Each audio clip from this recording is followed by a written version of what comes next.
Welcome to my channel. நம்ம இன்னைக்கு என்ன பார்க்க போறோம்னா சிவப்பு அவல்ல கேசரி எப்படி பண்ண போறோம் அப்படிங்கிறத பார்க்க போறோம். அதுக்கு வந்துட்டு இந்த கப்பால 2 கப் அளவு வந்து நான் அவல் எடுத்திருக்கேன். அவலை வந்து வெறும் பேன்ல ஆயில் எதுவும் போடாம வறுத்து எடுத்துக்கலாம். லேசாக பேனை வந்து சூடு பண்ணிக்கோங்க. சூடு பண்ணதுக்கு அப்புறம் நம்ம எடுத்து வச்சிருக்க அவலை வந்து இதில் சேர்த்துக்கோங்க.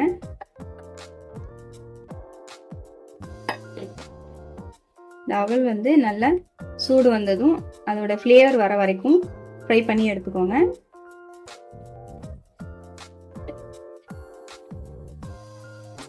ஒரு 2 நிமிஷம் நல்லா வறுத்து எடுத்துக்கோங்க.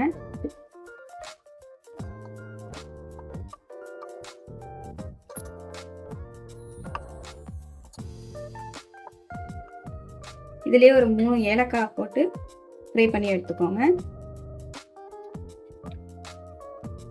நீங்க ஏலக்காய் கடைசியா கூட பவுடரா வந்து சேர்த்துக்கலாம்.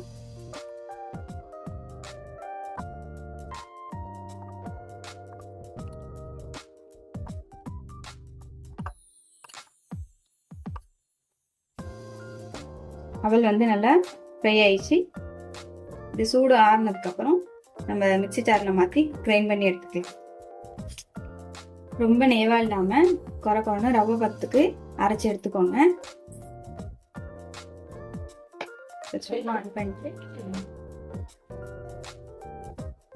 ஒரு 3 ஸ்பூன் அளவு நெய் போட்டுக்கோங்க. நெய் போட்டு ஒரு 10 முந்திரி கொஞ்சமா திராட்சை சேர்த்து இதுல ஃப்ரை பண்ணி எடுத்துக்கணும்.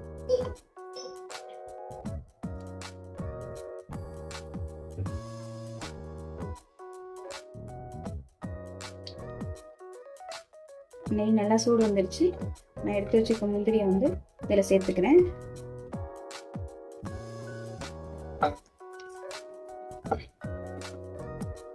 முந்திரி நல்லா லைட் ப்ரௌனிஷா வந்தோன்னு நம்ம பிளேட்டுக்கு மாத்திட்டு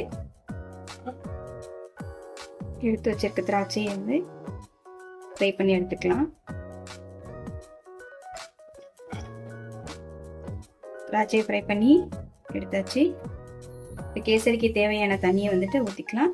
நீங்கள் வந்து எந்த கப்பால் அவல் எடுத்தீங்களோ அதே கப்பால் தண்ணி சேர்த்துக்கோங்க. நான் 2 கப் அளவு அவல் எடுத்துக்கிட்டேன். 5 கப் அளவு தண்ணி சேர்த்துக்கிறேன். தண்ணி 10 நிமிஷம் நல்லா கொதி வர வரைக்கும் மூடி வச்சுக்கோங்க. கொதி வந்ததுக்கு அப்புறம் நம்ம அரைச்சி வச்சிருக்க சிவப்பாலை வந்து இதில் சேர்த்துக்கலாம்.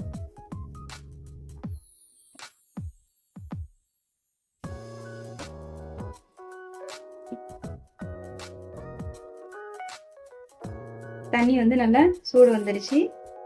கலர் பவுடர் நான் ஆரஞ்சு கலர் கலர் பவுடர் சேர்த்துருக்கேன். உங்களுக்கு வேணா சேர்த்துக்கலாம், இல்லைன்னா ஸ்கிப் பண்ணிக்கலாம். இப்போ அரைச்சி வச்சிருக்க அவளை வந்து கொஞ்சம் கொஞ்சமாக இதில் சேர்த்துக்கோங்க.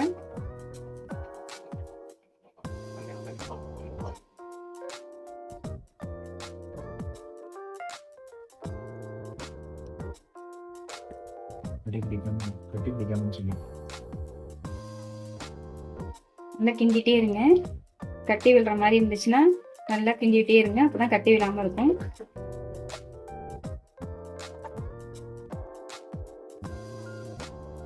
இந்த அவல் நல்லா 10 நிமிஷம் குக் ஆனதுக்கு அப்புறம் வந்து எடுத்து வச்சிருக்க நாட்டு சர்க்கரையை வந்துட்டு இதுல சேர்த்துக்கலாம். நான் அவல் வந்து எந்த கப்பால் எடுத்துக்கிட்டோனோ அதுலேயே 1.5 கப் அளவு சர்க்கரை வந்து நாட்டு சர்க்கரை எடுத்திருக்கேன். நீங்க ஜீனி சேர்த்துக்கலாம், அப்படி இல்லைன்னா வெல்லம் வந்துட்டு சேர்த்துக்கலாம்.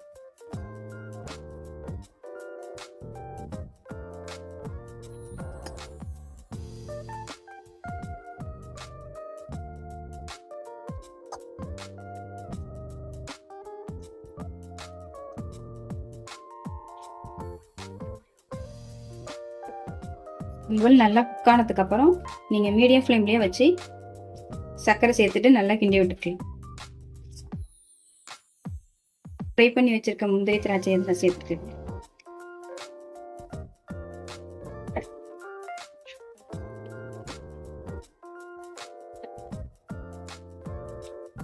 ஒரு 2 ஸ்பூன் அளவு நெய் சேர்த்துக்கோங்க.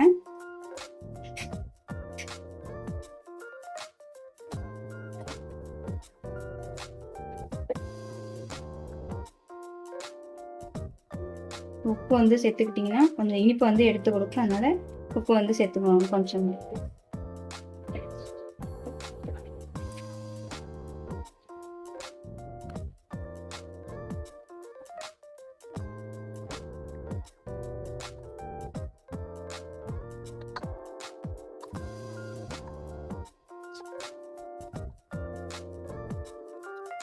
சிவப்பு அவல் இந்த அளவுக்கு திரண்டு வர அளவுக்கு நல்லா கிண்டிக்கோங்க. திரண்டு வந்துச்சுனாலே அவல் நல்லா வெந்துருச்சு அர்த்தம். இப்போ கேசரி வந்து ரெடி ஆயிடுச்சு. ஸ்டவ் ஆஃப் பண்ணிக்கலாம். இது ஆறினதுக்கு அப்புறம் பிளேட்டுக்கு வந்து மாற்றி வச்சுக்கோங்க. தேங்க்ஸ் ஃபார் வாட்சிங்.